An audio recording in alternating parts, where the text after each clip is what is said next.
Bandwidth for this podcast is brought to you by CacheFly at CACHEFLY.com.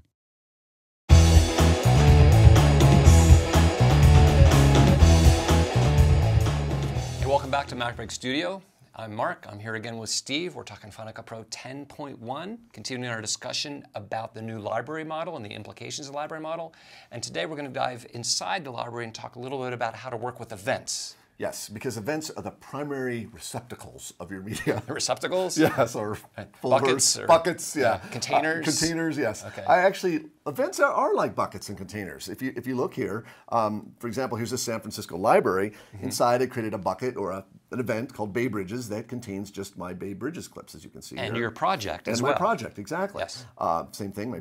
This is all my Pier 39 clips, et cetera, et cetera. So you get the idea that events are really kind of the prime way that you organize things within Final Cut Pro 10. And just to remind folks, if you haven't watched a couple previous episodes, events now contain the projects associated with them. So there's no separate project library. That has been integrated. So you can see here that you've got the projects associated with a particular event right there in the event.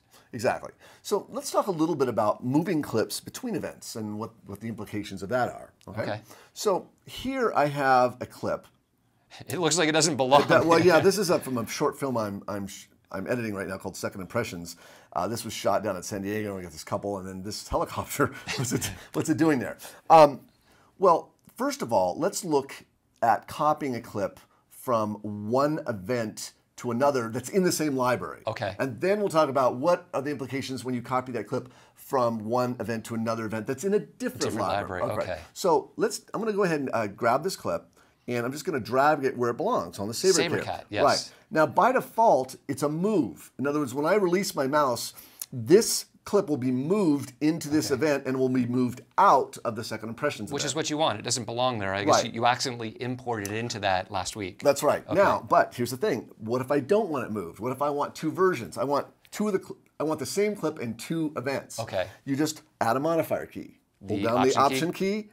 And look at that, you get a plus sign. Okay. The plus sign. So That's I'm going to be copying. That's pretty standard, right? Yes. But like you said, I don't really want to copy it. I want to move it. So I'm going to release my Option key, and then just there you go. Now if I click the SaberCat event, that clip will appear in here. I don't know which one it was, but it's let's see, it was. Oh, was that one was sitting there? It is. I think it was Thank right you. there. That's it. Thank you.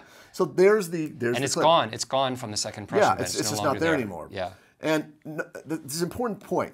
All I'm doing is moving clips, which are references. I'm not moving any media. Nothing has taken place on the actual hard drive. I'm just moving the reference from one event to the other. And just to be clear, because they're in the same library, even though you may have original media, in other words, it's a managed library, you're still not really moving media around on the hard drive at all. No. Okay. But you might be moving it in this next thing I'm going to show you. Okay.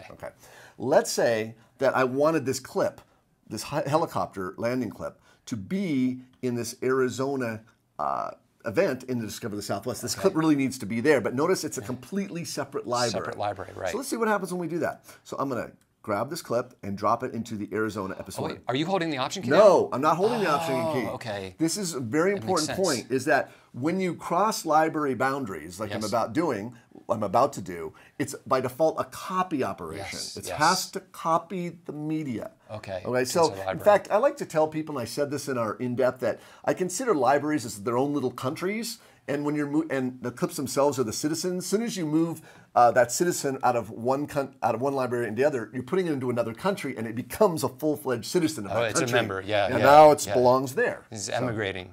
So by the default, it's a copy operation. So I'm going to go ahead and release my mouse, and I'll get this window.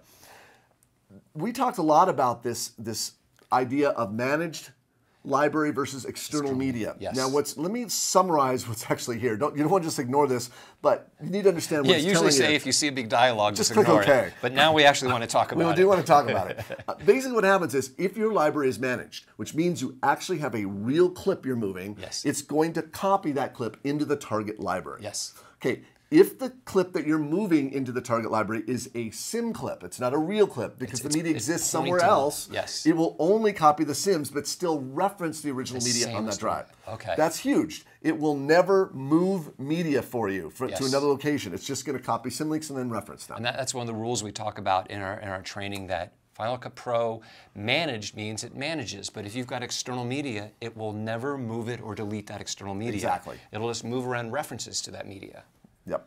And you'll also notice here that you can, if you have optimized or proxy, it will actually move that media. Now, the thing about, there's no sim references for optimize or proxy. It has to move that media or copy that media into the target library. Yep. So you have to decide whether you want to do that or not. Well, if you're using proxy, probably going to check it and click OK. I'm not going to go ahead and do that now. Yes. But I'm going to go ahead and click OK.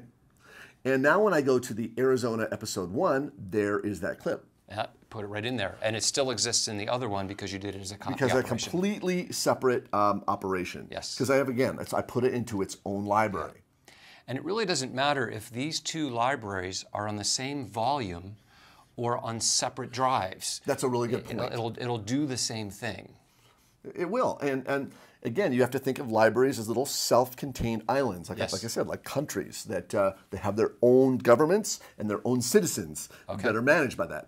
Makes perfect sense. So here I have this clip. Let's talk quickly about deleting media. Okay, so I'm going to go ahead and right-click on here, and it's actually a move to trash operation. Okay. Right? When you move to trash, you're going to be flagged, saying, you know, you're going to be moving this to the trash. And what it says here, one or more media files will be moved to the trash since the last reference to them is being deleted. Now, this is important here.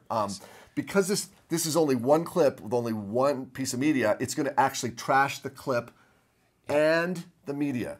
Because the media is inside the library. It's a managed clip. It's a managed clip. Okay. That's right. So if I click OK right now, it's going to... It'll delete that copy of that clip in that library. Yeah. Will go away completely. Well, actually, it's going to do two things. It's going to delete the clip and the media. It's going to be trashed because there was only one clip reference to that. Right. Oh, okay. So now it'll be gone from the other volume as well.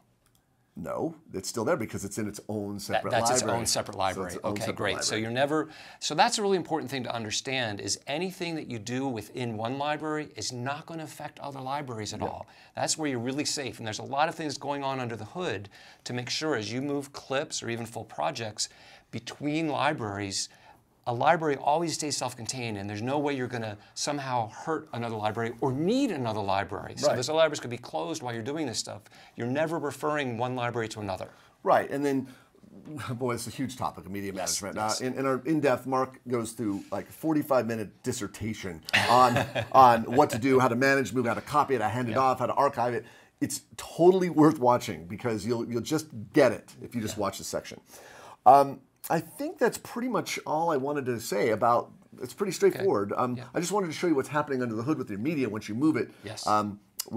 Between events that are in the same library, and once you move that media, out of the event into an event of a different library. Perfect. Makes great sense. And Final Cut warns you if you're going to do something that you might delete something.